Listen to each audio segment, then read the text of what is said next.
My name is Nicole and I am 34 years old. I stood in my wedding dress facing empty chairs where my family should have sat. Months of planning down the drain as they chose my sister's surprise party across town instead. My phone buzzed with a Facebook notification, a post from my mom showing the celebration captioned, "My daughter is number one." I typed back quickly, "Having paid off all my debts yet?" Her reply exploded in the comments accusing me of jealousy and ruining the day. The family panicked, flooding my phone with 22 missed calls. But that was just the beginning. Scrolling deeper, I realized my sister had hacked my accounts for months, spying on messages to twist everything against me. I grabbed my laptop right there in the venue, fingers flying across the keys, time to turn her game against her.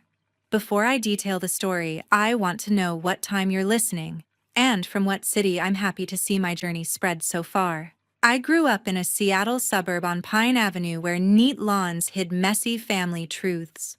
Our house had 3 bedrooms, a tech-heavy den, and a dynamic that everyone felt but nobody named. My parents had a favorite, and it wasn't me. My sister, 3 years younger, had a knack for stealing the spotlight. She was the Instagram star, always posing for photos that my mom, a high school teacher, helped stage with perfect lighting. My dad, a construction engineer, bought her ring lights and tripods, calling it investing in her future. I was the coder hunched over my laptop building apps in high school to pay for my own gear. My straight A's and hackathon wins got a nod, maybe a "good job, Nicole," before they rushed to her latest influencer event. She got thousands of followers by junior year. I got part-time gigs to save for college. Our differences could have balanced us out, but instead, they built a wall. Mom saw her younger self in my sister's charm. Those two would spend weekends at Pike Place Market scouting aesthetic backdrops for her posts. Dad never missed her brand collabs, but my coding competitions always a work emergency. Once I overheard Mom say, "Nicole's fine on her own, she's self-sufficient." That word stung like it meant I didn't need attention or love, just a pat on the back, before they turned to her again. I met my husband in a college programming class at the University of Washington. He was a mechanical engineering major, quiet but sharp, noticing my work when others didn't. We bonded over late-night debug sessions and coffee runs, building something real, slow, steady, grounded. 7 years later, we were engaged, saving every penny for a life together. My best friend since 10th grade, who'd been there through every family letdown, was my rock. She'd listen when Mom forgot my birthday to throw my sister a follower milestone party, or when Dad skipped my graduation for her sponsored beach shoot. "They'll see your worth one day," she'd say, her voice fierce. Those words kept me going. Years before, I'd helped my sister set up her online presence, her website, her Instagram grid, even her analytics dashboard. She'd begged me, saying she'd never figure it out without my tech skills. I spent hours coding her site, thinking it was a way to connect. But she never thanked me, just posted her first viral reel and moved on. My parents praised her hustle, while my freelance projects paying my own tuition got a shrug. It wasn't just neglect. It felt like I was the backdrop to her spotlight. Through college, and after I built a career as a software developer working long hours at a Seattle startup, my sister's following grew. She was now a full-time influencer, landing deals with local brands. My parents acted like her posts were Nobel-worthy, while my promotion to lead developer barely got a mention at dinner. I told myself my wedding would be different. They wouldn't miss the one day that was supposed to be mine. I clung to that hope, picturing Mom in the front row, Dad walking me down the aisle, my best friend by my side, fixing my veil. But patterns don't break easily. Every milestone of mine seemed to trigger a crisis for her. My college graduation, she had a brand deal fallout that needed Mom and Dad's full attention. My first big project launch. She announced a new sponsorship and they threw her a dinner instead. My fiancé, with his dry humor, called it her standard time. The world revolved around her schedule and I was just living in it. He saw through it, but I kept hoping my family would show up for me just once. I met another coder at work, a guy who'd become a close ally. He was brilliant with cybersecurity, always tinkering with tools to track online footprints. We'd swap tips over lunch, laughing about how our skills could outsmart most social media scams. My fiance's best friend, a guy we'd hang out with at game nights, also noticed things about my sister. He'd met her at a local influencer event and mentioned she seemed off, too calculated, always working the room. I brushed it off then, but those moments stuck with me. Looking back, I should have seen the signs. My sister wasn't just stealing attention, she was orchestrating it. Every time I got close to a moment of my own, she'd pull some stunt to yank it away. I didn't realize how deep her manipulation went until I started digging, and what I found made my stomach drop.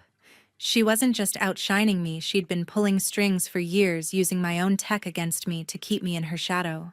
That hope for my wedding day carried me to our weekly family dinner on Pine Avenue, a tradition Mom insisted on to keep up appearances.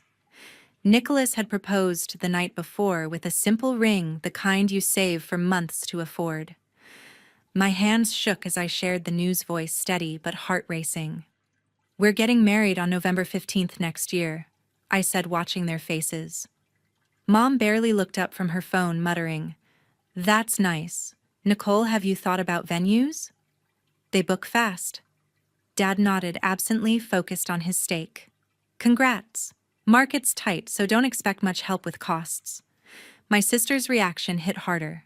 A quick smirk gone in a blink, but it twisted something in my gut. I pushed it down, telling myself it was just old insecurities. Weeks later, the pattern kicked in.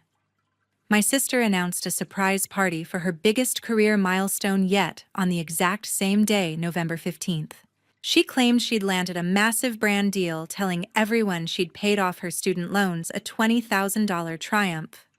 Mom and Dad lit up, planning her event like it was the Oscars. "It's a one-day-only venue deal," she said, eyes sliding to me with that practiced innocence. The only Saturday they had. The lie was obvious. Seattle venues don't book like that, but calling her out would make me the bitter sister, a role I'd played too long. I kept planning my wedding with Nicholas, budgeting every dollar for a small waterfront venue near Puget Sound. We picked menus, wrote invitations by hand, and imagined our families together. But cracks started showing. Mom canceled dress shopping, citing parent-teacher conferences that never clashed with my sister's shoots. Dad promised to check caterers but sent his assistant instead. My best friend, who was organizing the wedding logistics, seemed distracted, missing calls and meetings. Extended family, cousins, aunts who'd RSVP'd yes, began backing out with vague excuses. "Your Aunt Linda has a conflict," Mom said casually. "She'll try to make it." Then it got worse. Logging into my Facebook one night, I saw a notification, a tagged post from my sister. She'd used a photo of me from a tech conference, claiming it was her, at a coding workshop, to pitch herself to a tech brand. My stomach dropped. I checked her portfolio site, one I'd built years ago, and found she'd registered a trademark under my name, Nicole Miller, for her influencer brand, passing it off as hers. She'd even stolen a side project I'd pitched at work, a fitness app prototype, and claimed it as her innovative idea to land a deal. The audacity floored me. I called my best friend that night, needing her to ground me. "Something's off," I said, voice tight. "She's using my work, my face, my name." She hesitated, then admitted she'd been helping with my sister's party, pulled in by promises of networking with Seattle influencers. "I didn't know she'd go this far," she said, sounding torn. "I found some emails she's been talking to your cousins, saying you're too caught up in your wedding to care about family." That hit like a punch. My sister wasn't just stealing my moment, she was rewriting my reputation. I dug deeper, fueled by a mix of hurt and suspicion. Using a public analytics tool Brandon had shown me, I traced her Instagram activity. She'd been logging into my Facebook from an unfamiliar device for months, posting subtle comments from my account, things like, "So proud of my sister, wish I could keep up," to make me look jealous. Those posts had reached our family group chats, and cousins I'd been close to stopped texting me, assuming I was the one pulling away. She'd orchestrated it all to isolate me, ensuring her party would outshine my wedding. Nicholas sat with me as I pieced it together, his jaw tight. "She's playing dirty," he said, "but we'll figure this out." I nodded, but inside I was reeling. My best friend, still conflicted, sent me a screenshot proof my sister had emailed a brand claiming my app idea as hers. "I don't trust her anymore," she texted. "I'm digging for more." Her shift gave me a spark of hope, but the betrayal still stung. How could my family not see through her? Why was I always the one left explaining myself? I confronted my sister over the phone, keeping my voice calm but firm. "You stole my work, my name, my photo. Why?" Her laugh was sharp, dismissive. "Not everything's about you, Nicole. I'm just building my brand. You're the tech genius. Why do you care?" I pressed harder. "You planned your party on my wedding day. You're posting as me to make me look bad." She paused, then snapped, "If you're so worried about family picking me, maybe you're not as close to them as you think." The call ended with her hanging up, leaving me shaking, not with sadness, but with clarity. She'd been doing this for years. I reached out to Mom, hoping she'd see reason. "You can't seriously skip my wedding for her party," I said, gripping the phone. Her sigh was heavy, practiced. "Nicole, why do you always make this a competition? Her deal's a big moment. She only gets one shot at this." The irony burned. My wedding was a one-shot too, but it didn't seem to matter. "I'm not changing my date," I said, voice steady. "I hope you choose right." Dad was worse, barely listening, mumbling about work before saying, "We'll try to make both." Try. That word felt like a slap. As the wedding neared, the defections piled up. Cousins texted regrets, citing my sister's party. My best friend missed another planning session, though she promised to make it up. I sat with Nicholas, staring at our guest list, now half what it was. "They're choosing her," I said, the truth sinking in. But then I checked my email, a forwarded message from Brandon, the coder friend. It was a financial alert tied to my sister's public accounts, showing she hadn't paid off any loans. Instead, she owed $35,000 hidden behind her curated posts. My pulse raced. This was the crack in her facade and my chance to turn the tables. That financial alert from Brandon burned in my mind as the wedding day loomed. November 15th arrived with Seattle's typical drizzle, but the waterfront venue sparkled with string lights we'd hung ourselves to save costs. I stood in the bridal suite, smoothing my dress, staring at a mirror that reflected only me. No mom fussing over my veil, no best friend adjusting my train. The makeup artist tried small talk, her voice trailing off when I said, "It's just me today." Her sympathetic glance stung worse than words. I checked my phone, half expecting a last-minute text from Mom or Dad, some sign they'd choose me. Nothing, just silence and a hollow ache where family should have been. Nicholas's parents stepped in, filling the void with quiet warmth. His mom, a nurse with a gentle smile, adjusted my veil and whispered, "You're stunning, Nicole, our son's lucky." His dad, a professor who loved bad puns, cracked a joke about coding love into algorithms, making me laugh despite the knot in my chest. Their kindness was a lifeline, but it couldn't erase the empty seats waiting outside. The venue coordinator approached, clipboard in hand, her face tight. "We've got 21 empty chairs on your side," she said softly. "Should we rearrange?" I swallowed hard and nodded. "Make it less obvious, please." As I waited for the ceremony, Nicholas's best friend, who'd met my sister at an influencer event, knocked on the door. "Nicholas sent me," he said, offering his arm. "No bride walks alone today." His formal gesture lightened the moment, but my heart sank as the doors opened.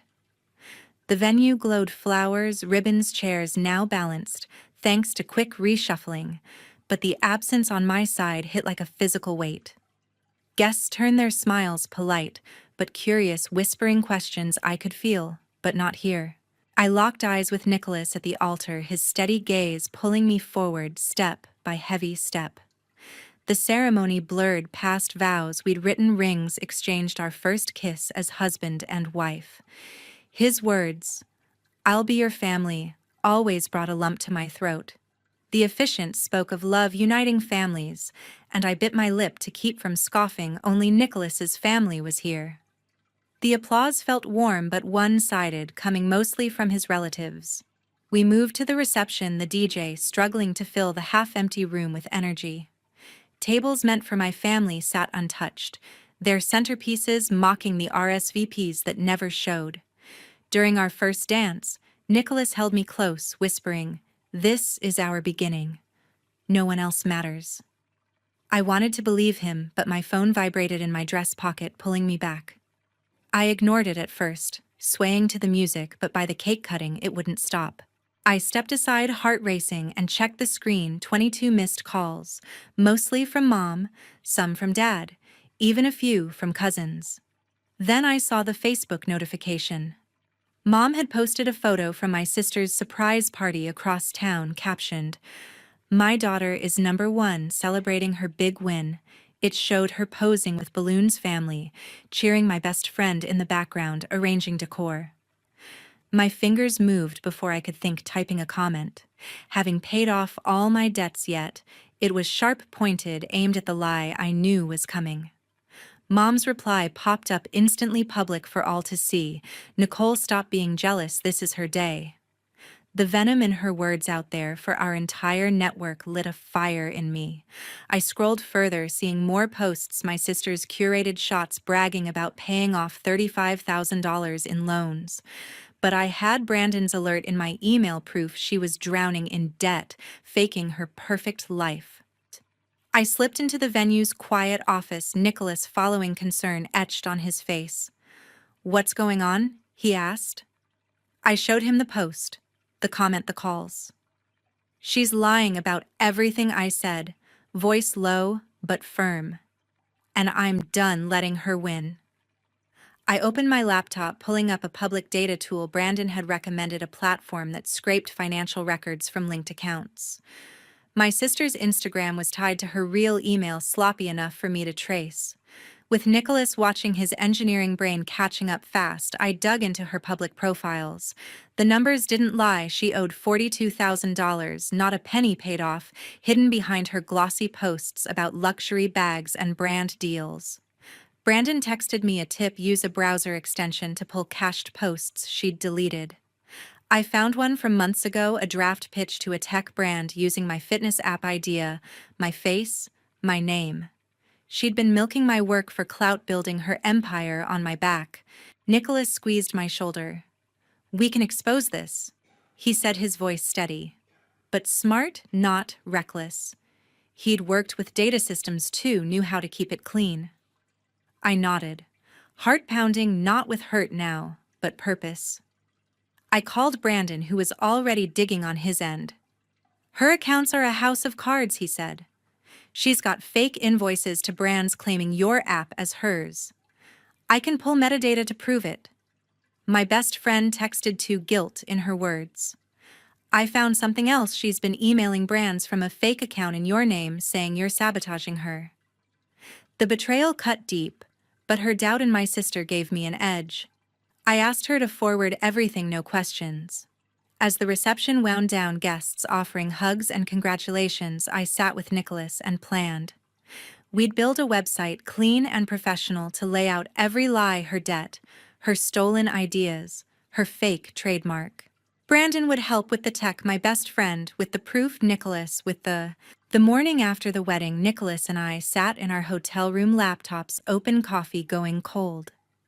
My phone still buzzed with missed calls, 22 and counting, but I wasn't ready to face my family. Not yet. I'd sent that teaser email to Amber's biggest brand partner last night, a single line: "Check her financials before your next deal." It was enough to plant doubt, and now it was time to execute. Brandon, my coder friend, had been up half the night pulling metadata from Amber's public profiles using open-source tools. "She's sloppy," he texted. "Her invoices to brands are doctored. Your app idea's code is embedded in her pitch files." My best friend Heather sent another email dump, screenshots of Amber's fake account in my name, spreading lies to brands and family. "I'm so sorry I fell for her," she wrote. "I've got more," if you need it. I leaned against Nicholas, his steady presence grounding me. We're doing this right, he said, double-checking the data. His engineering brain mapped out our plan like a circuit board, clean, precise, no loose ends. We built a website Amber exposed, simple but damning, hosted on a free platform to keep it anonymous yet public. I uploaded the evident screenshots of her fake trademark using my name, the stolen fitness app code, and cached posts showing her real debt $42,000, not a dime paid off. Brandon added a timeline linking her lies to dates she'd posted as me, making it clear she'd orchestrated my isolation. Heather forwarded an email Amber sent to a cousin claiming I'd called family irrelevant to my wedding, turning them against me. Ryan, Nicholas's best friend, called with a game changer. I remembered something from that influencer event, he said. Amber bragged to a brand rep about her app idea but slipped up and mentioned your name. I recorded it on my phone, just casual video, but it's clear. He sent the clip, and there it was. Amber laughing, saying Nicole's code was the base, but I made it sellable. My app, my work, her spotlight. The video was the final piece, raw and undeniable. With everything ready, I took a breath and hit publish on the website. It was live, accessible to anyone who searched her name. Next, I used a public reporting tool to flag Amber's Instagram for fraudulent content, attaching proof of her fake posts about paying off loans. The platform's automated system pushed a notification to her followers, a subtle nudge that her debt-free claim was under review. I didn't hack her account. I didn't need to. Public data and brand pressure would do the work.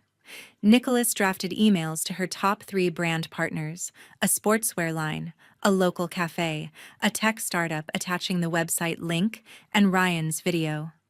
Thought you should know before your next campaign, he wrote, professional but pointed. Within hours, the fallout began. Heather called, voice shaking with excitement. The sportswear brand just pulled their deal. She's losing it. Amber's Instagram stories turned frantic, vague posts about misunderstandings and haters.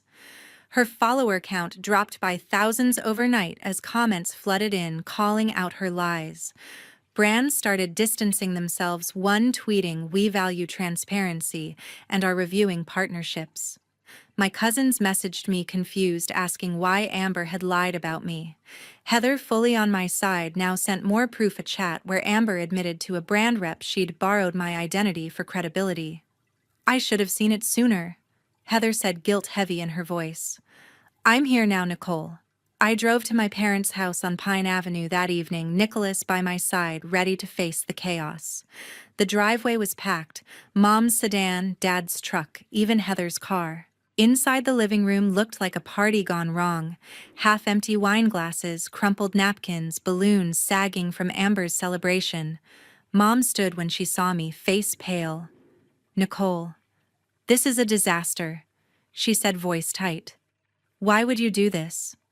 Dad sat silent, staring at his phone. Amber, eyes red, clutched her fiancé's hand, who looked like he wanted to bolt. Heather hovered near the door, nodding at me for support. Do what I asked, voice steady.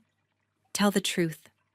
She stole my work, my name, and turned everyone against me. I pulled up the website on my phone, showing the evidence her trademark scammed the stolen app, the debt she'd faked paying off. Amber's voice cracked. I didn't mean for it to go this far, I just needed the attention. Mom jumped in defensive. She made a mistake, Nicole. This affects our family's reputation, my students, your dad's clients. Always the image, never the truth. Nicholas stepped forward, calm but firm. You skipped our wedding for a party built on lies. You let her spread rumors about Nicole, and now you're mad she fought back. Dad shifted, uncomfortable. We didn't know the full story, he mumbled. We thought you didn't want us there. I laughed, sharp and bitter. She emailed you lies from my account, did you ever ask me? Silence. Heather spoke up, voice soft but clear. I saw the emails, Nicole. She told me you were too busy to care about us. I was wrong to believe her. Amber's fiancé broke the tension, standing abruptly. I didn't sign up for this. he said, leaving her side. Amber sobbed, but it felt hollow rehearsed. I'm sorry, okay, she said. I just wanted to be seen. I shook my head. You wanted me invisible. You planned that party to erase my day, and you used my own code to do it. The room went quiet, the weight of her actions sinking in. Mom reached for me, but I stepped back. You chose her over me again. And now her lies are crashing down. As we left, my phone pinged. Another brand had dropped Amber, her follower count now a fraction of what it was. The website was trending locally, shared by Seattle tech forums and influencer watchdogs. Amber's career, built on my stolen work, was unraveling faster than I'd expected. But the real blow was coming. She'd have to face her followers, her brands, her family, and admit it all publicly. No filters, no excuses. And I wasn't done yet. I had one more move to make sure she'd never twist my life again. Driving away from my parents' house, the Seattle rain blurred the windshield, but my mind was clear, sharper than it had been in years. Amber's world was collapsing, and I wasn't going to lift a finger to save her. The next morning, her Instagram went live with a tearful video, her makeup-smudged voice shaky. I messed up, she said, admitting to faking her debt payoff, stealing my app idea, and using my name for her trademark scam. I'm sorry to everyone I let down. The comments exploded. Followers called her a fraud. Brands unfollowed her fiancé, nowhere in sight.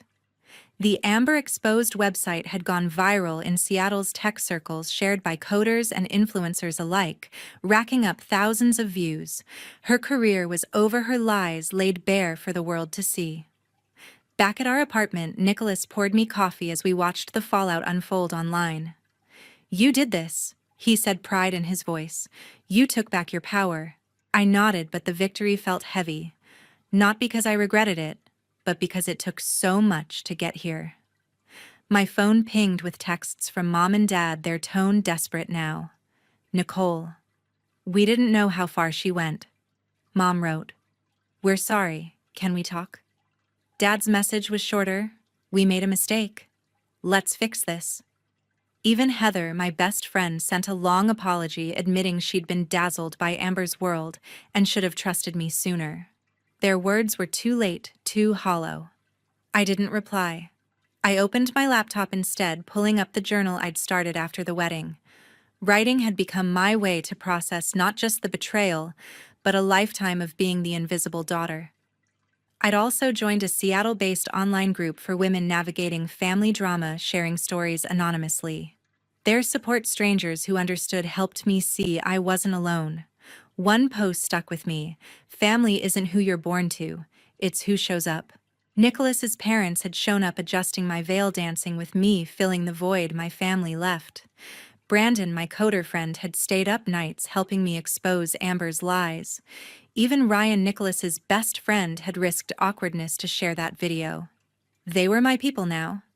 I made a choice that week, one I'd never thought I could. I blocked Mom, Dad, Amber, and even Heather on every platform: phone, email, social media. No explanations, no goodbyes. I didn't need their apologies or their guilt trips. My parents had known Amber's lies, at least in part, and chose to protect their image over my wedding day. Heather had picked networking over our friendship, even if she came around in the end. Amber's apology video was just damage control, not remorse. Cutting them off wasn't easy. My chest ached with the finality, but it was like shedding a weight I'd carried for 34 years. Nicholas and I started building new traditions. Sunday brunches with his parents replaced tense family dinners on Pine Avenue. Angela, his mom, called to check in, asking about my coding projects with genuine interest. Tyler, his dad, sent me articles on tech startups, joking about my next big app. Their warmth showed me what family could be: no scorekeeping, no favorites. At work, I threw myself into a new project, leading a team to build a health app, my own, not stolen. My boss noticed, pulling me aside a month later. You're killing it, Nicole, she said. Senior developer's yours if you want it. The promotion felt clean earned, not overshadowed by anyone's spotlight. Sitting on our balcony one evening, rain tapping the awning, I thought about what this all meant. The little girl who'd begged for her family's attention was gone, not because they finally saw me, but because I stopped needing them to. I'd spent years trying to fit their mold, but exposing Amber's lies taught me something bigger. Sometimes you have to fight fire.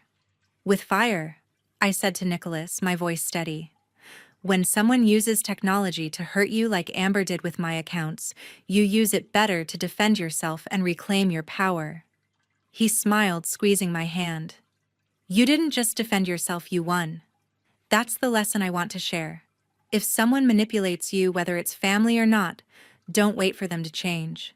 Gather your evidence, screenshots, emails, public data, and expose their lies where it hurts them most. Don't let their game keep you small. Protect your worth, even if it means walking away for good. I learned that blood doesn't make family, choice does. My family now is the one that showed up, not the one that left me with empty chairs. Thank you for listening to my story. It's been a journey, and sharing it helps me heal. If this resonated with you, hit subscribe and drop a comment below. Tell me how you've dealt with family drama or stood up for yourself.